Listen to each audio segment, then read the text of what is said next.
Hello, I am Deb Coviello, the Drop-In CEO, and as always, I am grateful that you have chosen to drop in on the show where week after week I bring the most amazing leaders who share their insights with you, and I know they are going to inspire you.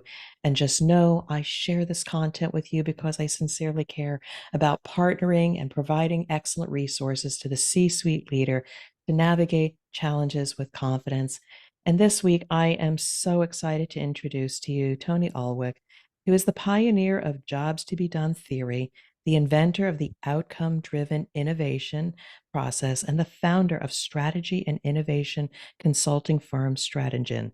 Tony has applied his process at some of the world's leading companies and also across nearly all industries to inform breakthrough innovations and achieving success rates that are 5 times better than the industry average.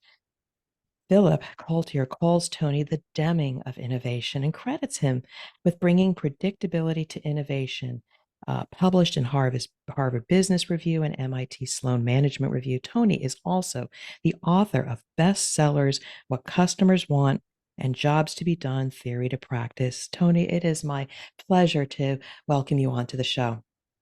Yeah, thanks so much for that. I appreciate it. And thanks for the invitation.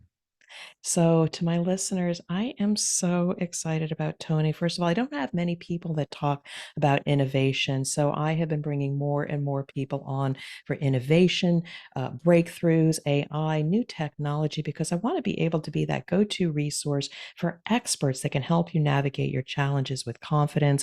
But he's also a dynamic speaker. And I'm so curious about all of these initiatives that he has created. So, without further ado, Tony, I'm going to hand it back to you to share a bit about yourself and your backstory. Yeah, I'd love to go back to the beginning and explain why did I get so interested in innovation. And so it takes me back to my early career at IBM. I was there working for the PC division in the 1980s, and I was working on IBM's first home computer. It was called the PC Junior, and it was going to revolutionize home computing. We'd already entered the PC market, being very successful. We thought the home computer market would be a nice natural progression. So I worked as an engineer on the PC Junior for a good 2 years before it was introduced. And instead of it being welcomed as we expected, instead the headlines in the Wall Street Journal the day after we introduced this read, "The PC Junior is a flop." Wah wah, right? No.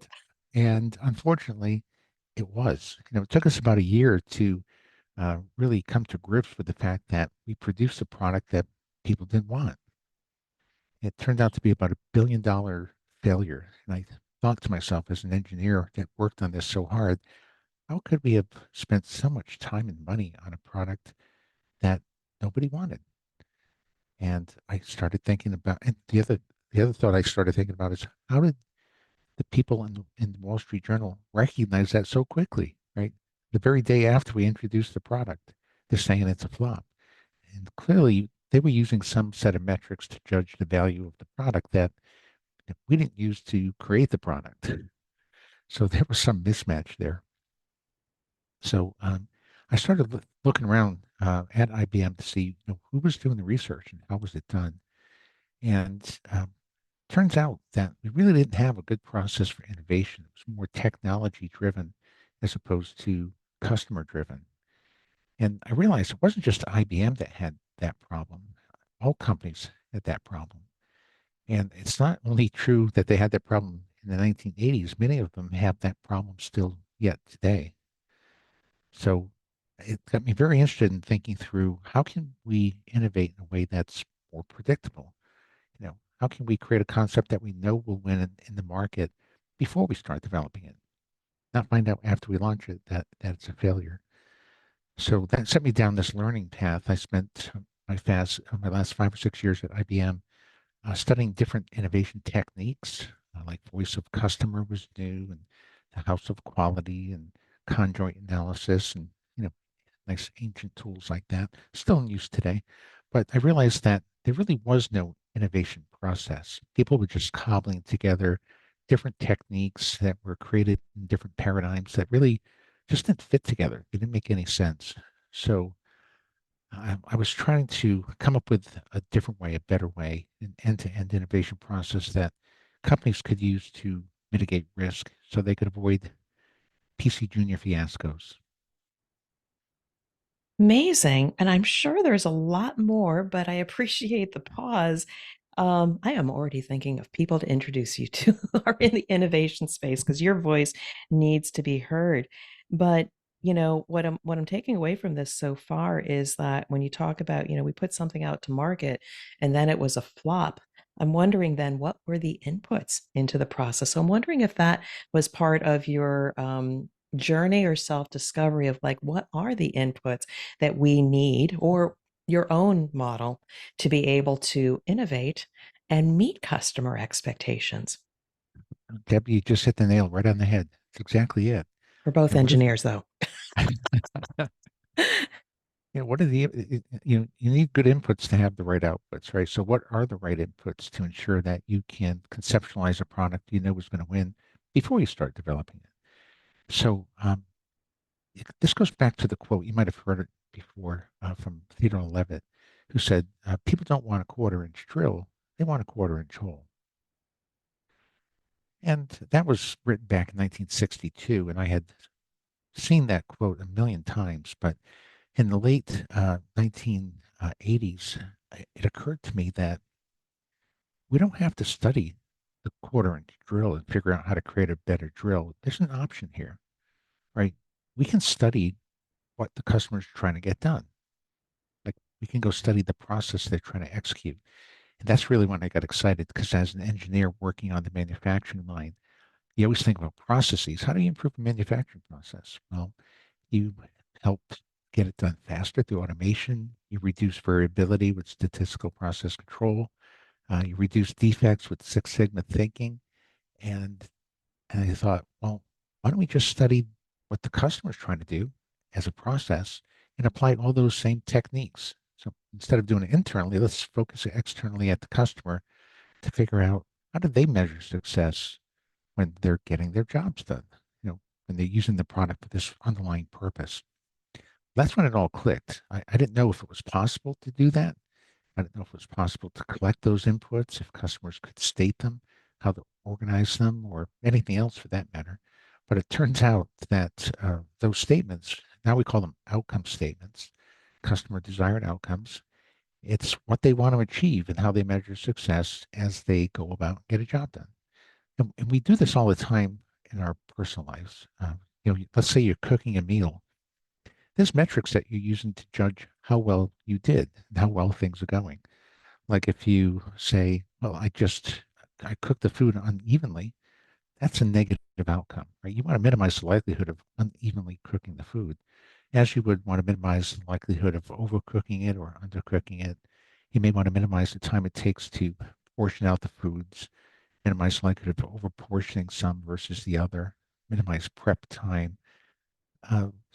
There's things that you can measure and control throughout the uh, entire process or job, as we call it now, um, that would lead to a greater success. So if you can discover what are all the metrics people are using to measure success, and then figure out where along this journey are they really struggling to get the job done, then you can create a better solution.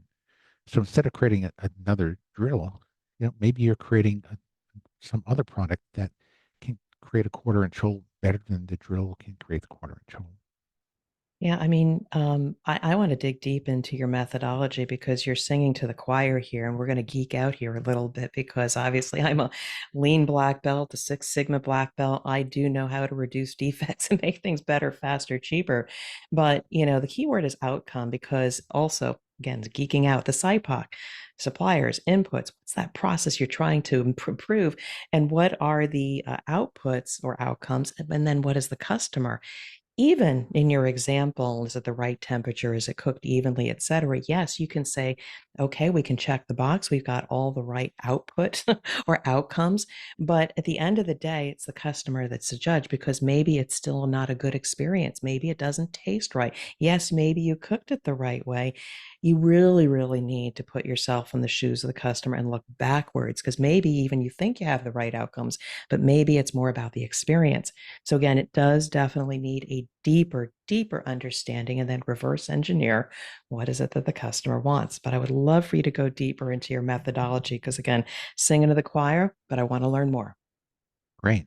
So, I once I started thinking like this, I would go do all my own customer interviews. I did those for years. I still do them, and and I was trying to make my way through to figure out what's the best way to get these statements. How do we ask the right question, if you will? Well, back then I thought, why don't we just ask people why they like one product versus another, right? What makes this one better than that one? And they give an answer, and then we would try to turn that into an outcome. And that would be pretty effective, but it didn't lead to a complete set of outcome statements. There would be holes, like we'd be bouncing around from the front of the job or process to the back of the process. And there were inconsistencies. Um, so over the years, I developed the creation of what I call a job map. So if you know the job to be done, let's say it's a surgeon who's trying to remove an anatomical structure. That's the job to be done.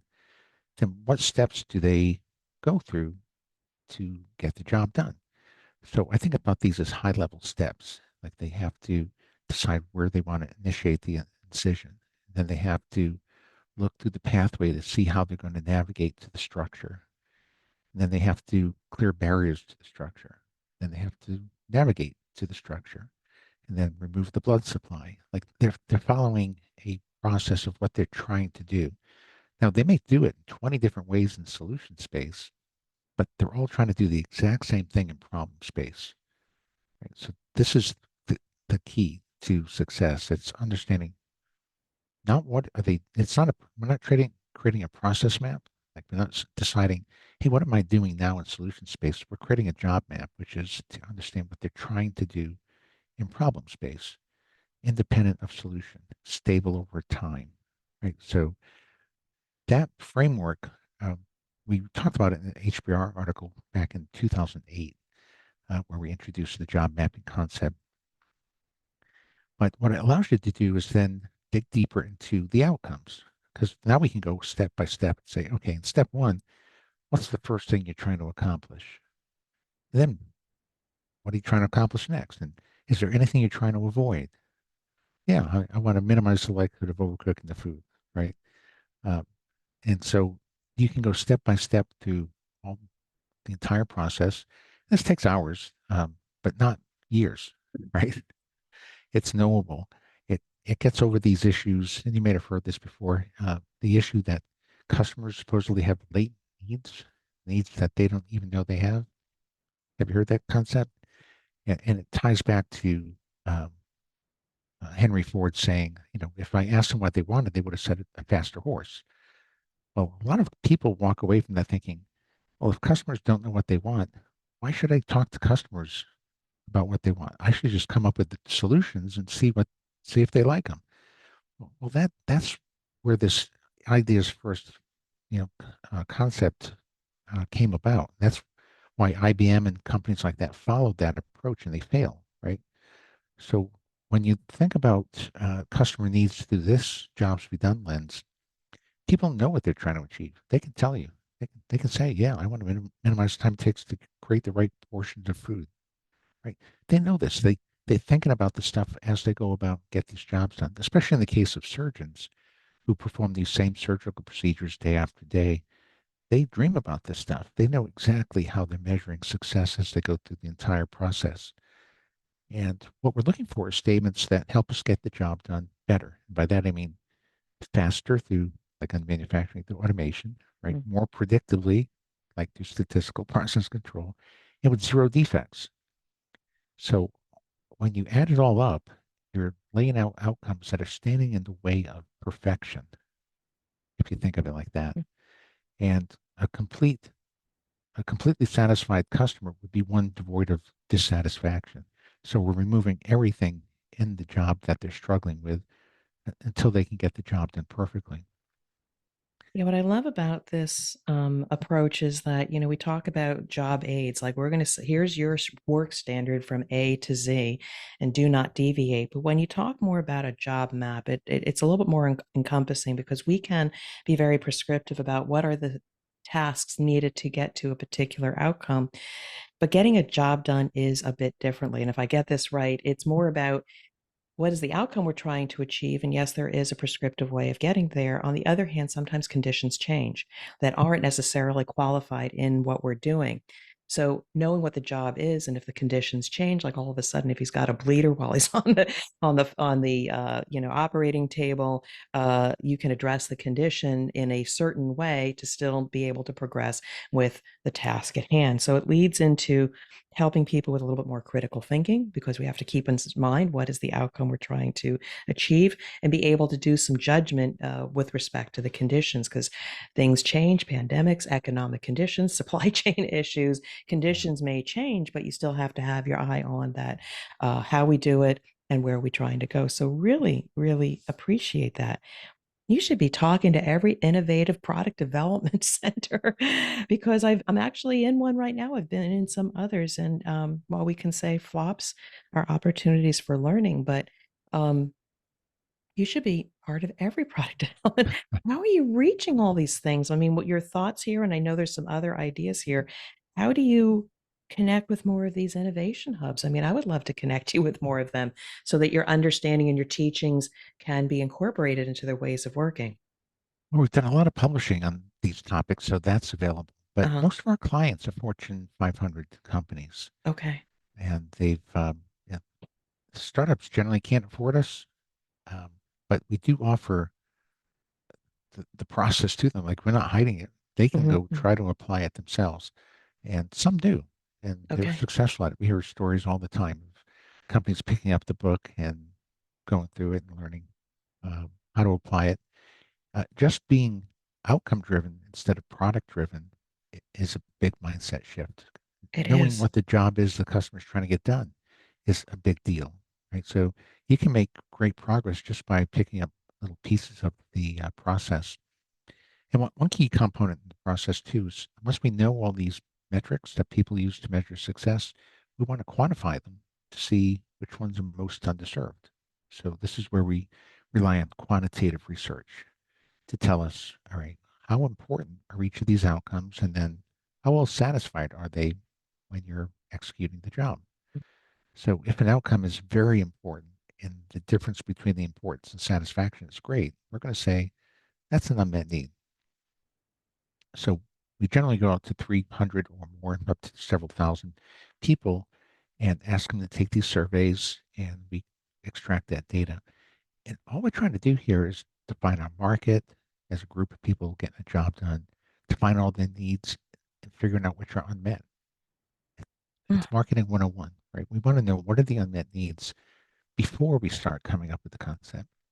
Yeah. The way I like saying this in terms of risk mitigation is, what are the chances of your team randomly coming up with a solution that addresses the top 15 unmet needs in the market if it doesn't know what those needs are?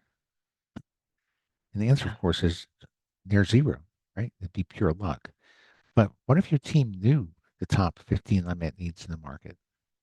What are the chances that they'd be able to use their creativity and know-how and capabilities and even open innovation to help solve those 15 unmet needs? And the answer is about 86%, because that's our success rate in our approach. It's flipping it around so that you know that you're solving for unmet needs that are going to matter to customers, and you're going to get the job done significantly better. And you can know that before you start developing the product. So the interesting thing that's going on here, and for those of you that are watching it on the YouTube channel, you're seeing my eyes roll. I'm writing some notes down here, and I'm right now working with a client that's in a product development center, and they are always talking about the outcomes and the needs of the customer and trying to be cutting edge and ahead of the competition based on all of the intellectual horsepower we have in the engineering rank and file, but we seem to constantly be missing the mark just a little bit. And I'm already writing down names that I need to introduce you to. But I'm just going to switch this up a little bit. You put out some stuff on social media that I really would love for you to go into. One of the statements, it was in the last month or so on LinkedIn. Attention, product leaders, stop using iteration in innovation. And I am very curious about that because we got agile, we got, you know, sprints and faster so we can make the improvements. What does this mean? Stop using iteration in innovation. Well, it's what's interesting about this is uh, companies get caught up in thinking that you start innovation with an idea, right?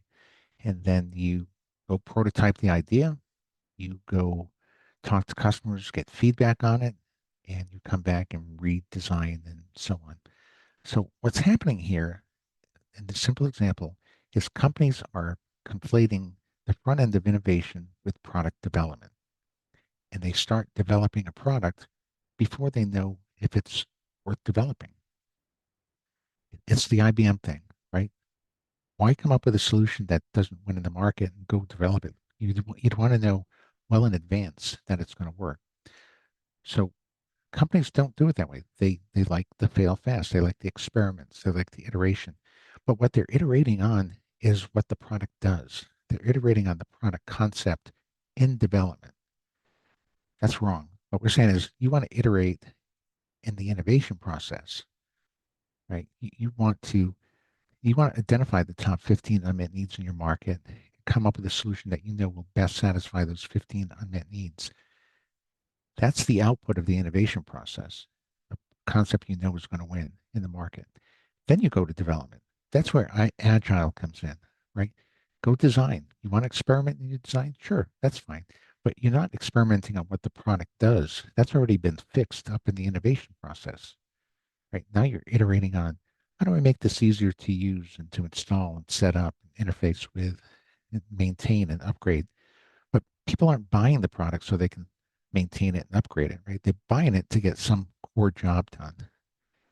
And once you've exited the innovation process, you should know what that product is, what it does, why it's doing it, what unmet needs it's targeting, what segment it's going after, so that you know it's going to win and you're not experimenting with the market you're targeting and the product you're conceptualizing once you're in development. And that's what Amazing. we mean by stop iterating. So many people need to hear what you're saying, and I'm already writing down another set of names that I need to introduce you to. So I'm fascinated by your work because you're somewhat of a contrarian. On the other hand, you are putting out just common sense. And so I saw another thing on social media. I would love for you to describe what this approach is. It's called the Ulwick's strategy matrix. You've got components around execution and current job, et cetera. It looks super interesting. I'd love for you to unpack what is the Ulwick strategy matrix? Well, that's an interesting one. I'm trying to figure out which one you're referring to as well. I have a growth strategy matrix Uh-huh. and then one that's a market selection matrix. Okay, so current job, new job is on the y-axis, and current executor, new executor on Oh, the okay. x-axis. All right. That's very helpful. So, Yeah. yeah, we use that for market selection. So, companies are often trying to figure out how do I grow from the core? And what they mean by that is the core market. But then I ask the question, how are you defining your market? And that's when things go sour pretty quickly. So we define it as a technology or a product or a vertical or a use case or geography or territory or portfolio. I get all these different answers. And we're saying, well, we don't want to define a market like that. Since people buy products to get a job done, why don't we define a market as a group of people and the job they're trying to get done? A surgeon trying to remove an anatomical structure surgically. That's a core market. It's a group of people, core job, core group, and then job to be done is core job. So that's the lower left Hmm. uh, of that diagram that you're looking at. Now, what that allows you to do is ground yourself into the market you're already serving. And then it helps you gain insight into what an adjacent market might be. Because we hear this all the time. Let's grow in some adjacent markets. Well, depending on how you define a market, it's like, well, adjacent to what? If I define my core market as a vertical, is an adjacent market another vertical, right? If I define my market as a geography, is my adjacent market another country, right? So what we're saying is if a market's a group of people getting a job done, then an adjacent market should either be a different group of people trying to get the same job done or the same group of people trying to get an additional job done. Now, it's important because thinking of it like that, you already have the capability or the relationship with customers to grow from that core, Mm. right? If you want to help more people get the same job done, you already have the technology. You're just finding a different group of customers to market to. It's a nice natural path to growth. The other direction it is as well. Like you have a group of people you're getting a job done for. You already own that relationship with the customer. Why don't we help them get more jobs done? And we can grow in that dimension. So it's nice in defining adjacent markets like that. It's also nice because it helps you realize when you're in a brand new market.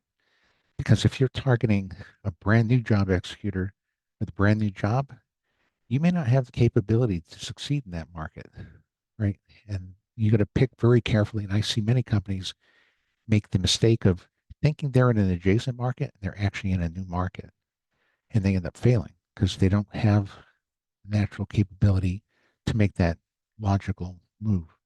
So it's very simple frameworks like that that we put out that allow you to think differently about markets and about needs and about segments.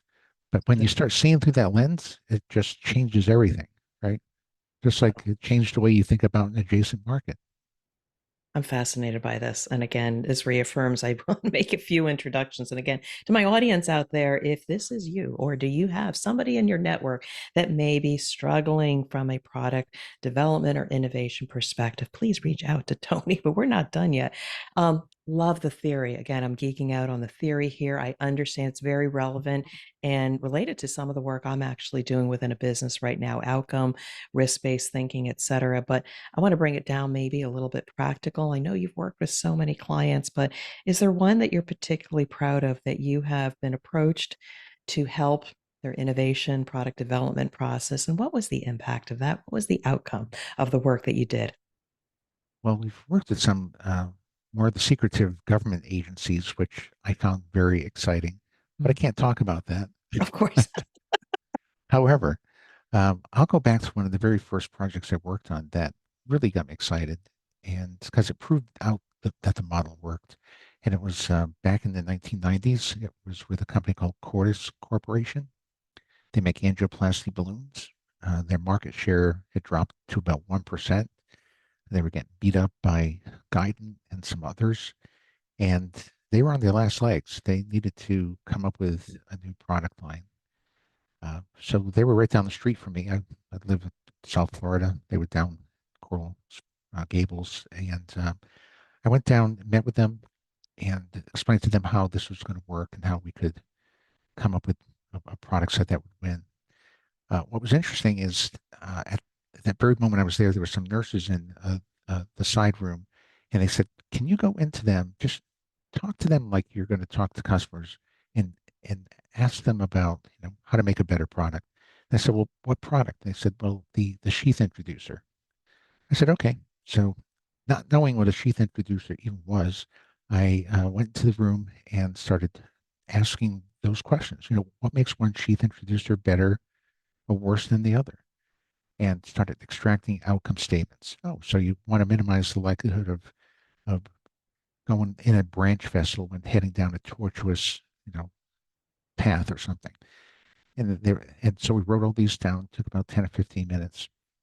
And the nurses told them, the Cordis team, you should hire this guy. He knows the market better than you guys do. Now, I find that funny because I had no idea what a sheath introducer even was, even after the interview. But the point is, you can extract the right information from customers and use it to create great value. So, um, Fast forward a year and a half, they introduced 19 new products, all of which became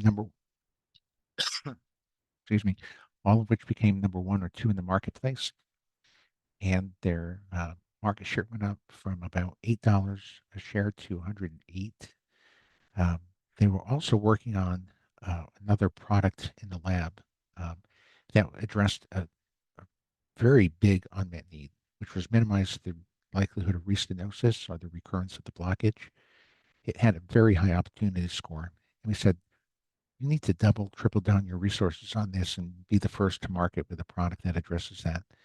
And they did, and they were. And that product in and of itself became $1 billion industry in 2 years. That was the heart stent.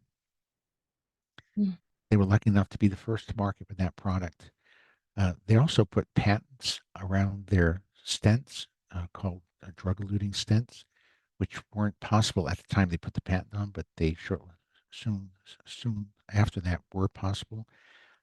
Guidant Corporation came out with drug-eluting stents that violated their patent. They got paid $600 million in, as a result of the patent infringement. All this from one project. Amazing. That's when I saw the potential because it's not just, oh, and one other part about that too. We realized that they were actually satisfying a few unmet needs with the products they already had, but they weren't marketing that way. So they went from 1% to 4% market share in just 6 months um, by evaluating the value proposition and talking about their products a little differently. So it helped marketing, it helped product, it helped R&D, it helped the patent folks. It was it was remarkable. So I think I ended up doing about 6 different projects for Cordis over the years, but it gave me the confidence of knowing that it worked and knowing how the pieces have to come together and how you have to work with teams in order to make it all make it all work.